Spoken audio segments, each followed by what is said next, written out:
Hello tankers, this is NK33. Just wanted to discuss another one of the aspects of the game which doesn't necessarily get a lot of coverage, and that is the gold economy. We have here the gift shop for World of Tanks, where you can buy various tanks. You can buy gold for various special occasions. You can buy premium.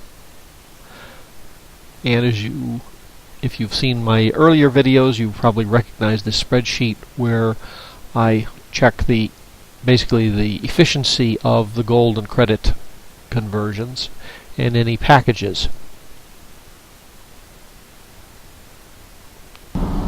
Typically this will be the amount of gold that you have in store. You can usually get gold either by purchasing it in the gift shop, and I'll include a link to that, or you can win it in stronghold and clan battles. Now, what can you do with gold?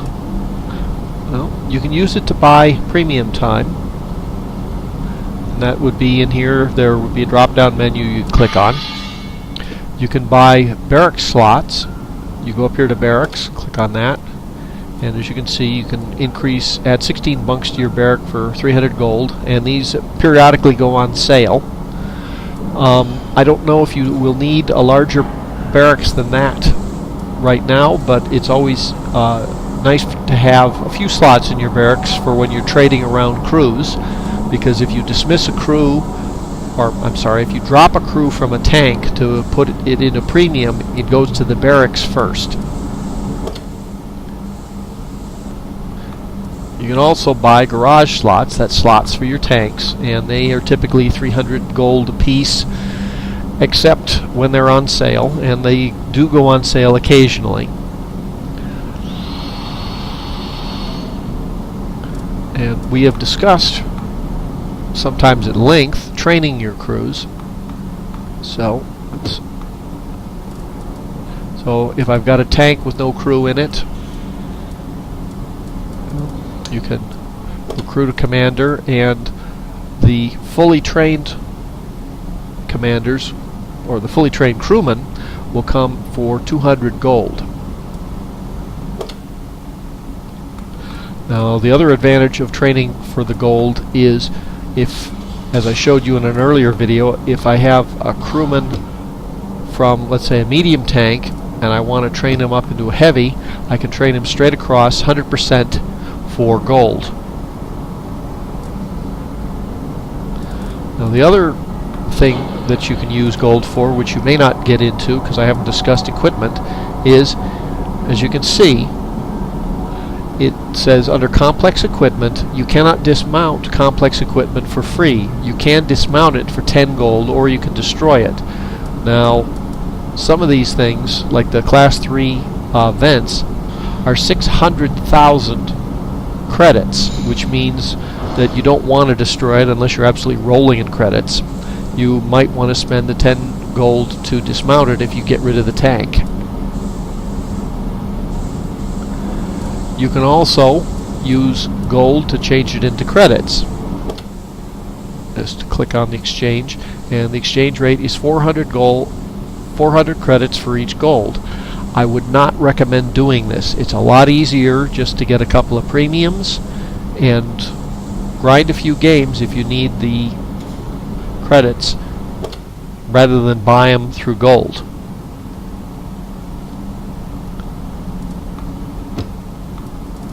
You can change your exterior. Go here to the exterior, click on that, and you can buy permanent camouflage for gold. If you want to buy it temporarily, then it's got a credit price. If you want to buy it permanently, and you want to get different emblems and inscriptions. Now, the camouflage does have an effect on the camouflage value of your tank. The emblems and the inscriptions are just bling. They don't have any real effect on the combat effectiveness of your tank.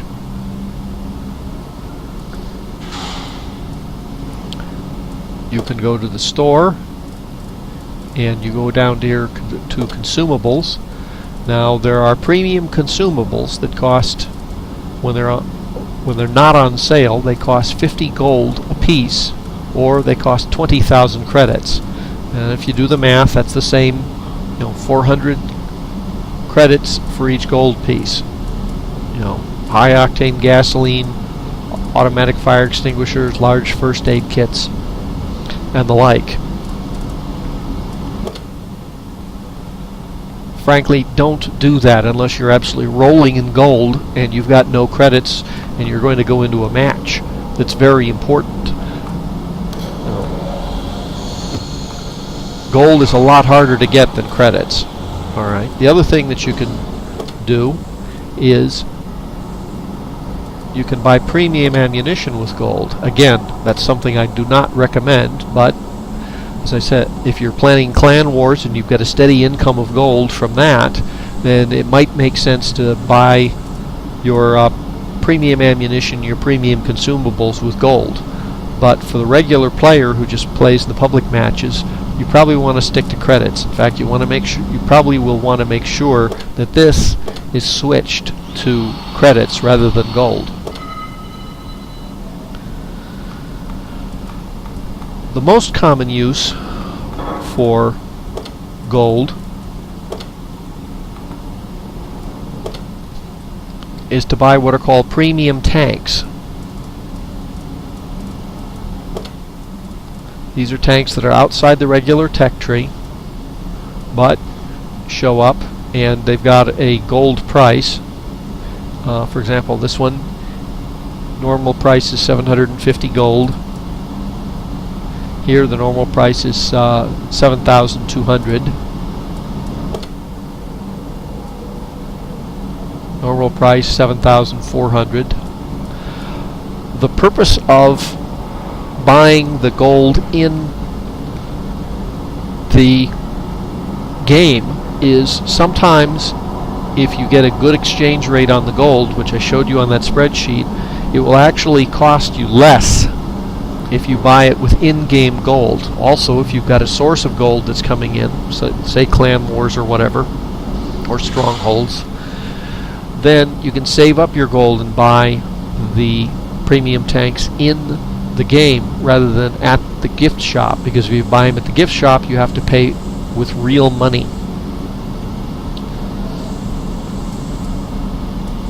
Now the most important rule is, for a lot of tier 1s you will see somebody who is offering to sell you gold cheap. They're called gold spammers. At tier 1, gold spammer means something very different. At tier 9, a gold spammer is somebody who shoots premium ammunition. At tier 1, a gold spammer is somebody who sends a bot in to the game and it says, you can buy gold cheaper than Wargaming will sell it. Well, it's a scam. Don't ever fall for it.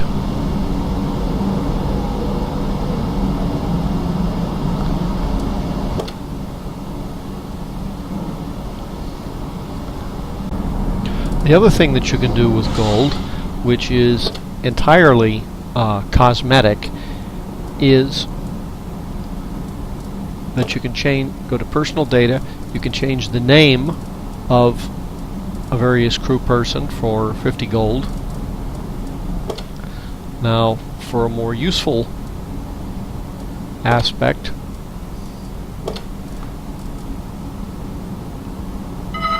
you can retrain or reset a skill. Now, if you reset it for free, it goes from, in this example, 24 to 27, or from 27 to 24, so you lose several skill points. If you retrain with credits, for example, here it goes from 27 and it'll go down to 26, and if you retrain with gold, it stays at 27. Now, you would only do that if you were making a change, a significant change to what the tank's performance is. Let's say you're going from a light to a heavy. Well, you might not need camouflage. You might want to have it set for repair. The other thing that you can do with gold is come up here where it says change, you can change a commander to some other qualification for 500 gold, which means, let's say you've got a bunch of crew in your barracks that they're all, let's say, radio operators. Well, you don't need radio operators in the tanks that you've got. You can change them to other specifications using gold. Now, I would only do that, it's 500 gold. A brand new crewman at 100% is only 200. I wouldn't do that unless you've got a crew with a couple of perks or a fair amount of experience. If you've got if you've got a regular crewman that's got maybe one perk at 50% and is 100%, I wouldn't do this.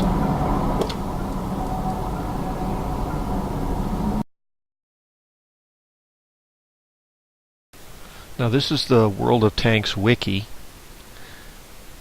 and they've got an entire section on the gold economy, which is acquiring gold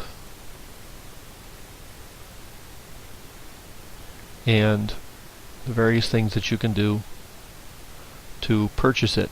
This will give you the numbers and the official word on, for example, how much the premium accounts cost, and a few warnings. And I will include a link in the description. We're back in the gift shop, and I showed you the price of a couple of the vehicles which were available. Let's take a look at what I meant by buying it in the gift shop versus buying it outside.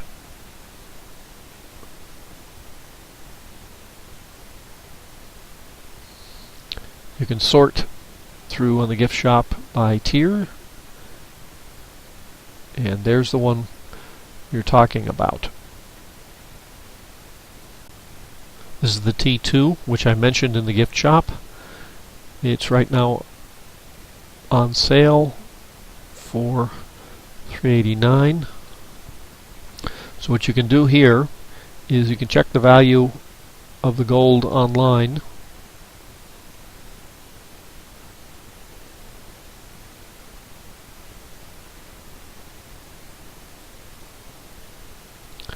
And we're not having any specials, so we'll stick with the 25,000 for 250. So it's $389 in the gift shop, but it was $375 in gold, and if you buy the best gold package, that works out to being $1.50 worth of gold to buy it in-game. And that's why I was saying, sometimes you want to check to see what's the better deal. You can buy it for cash in the gift shop for $398, or you can buy it in-game, depending on the size of the gold package you can afford, for $1.50 worth of gold for the largest gold package. I will include links to the other, to both the North American, or actually all three, the North American, the Russian, and the European. Now, if you're after any of the rare premium tanks, the holidays are probably the best time to look at them, because they will often have the rare and the unusual tanks on sale. Now, even if you don't read Russian, the arrangement of these is all the same. It's specials, vehicles, premium. So you can go to the Russian, click on that, and that's your vehicles. And you can tell from the numbers about what their prices are. Now, the prices across the gift shop are not the same. Not just because some places are having specials, but they just don't have the same cost. So this is the Churchill 3. It's $7.19.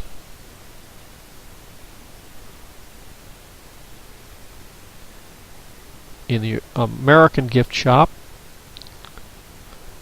Churchill 3 is $9.93. In the European gift shop,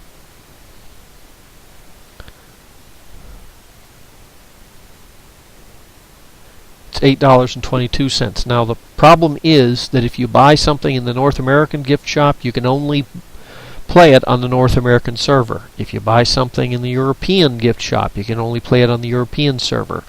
If you buy something on the Russian gift shop, you can only play it on the Russian server. There's also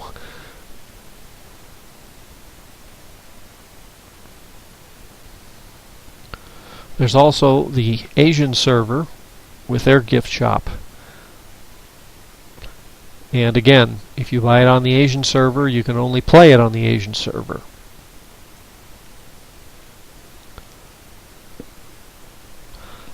I will include links for all of these in the description.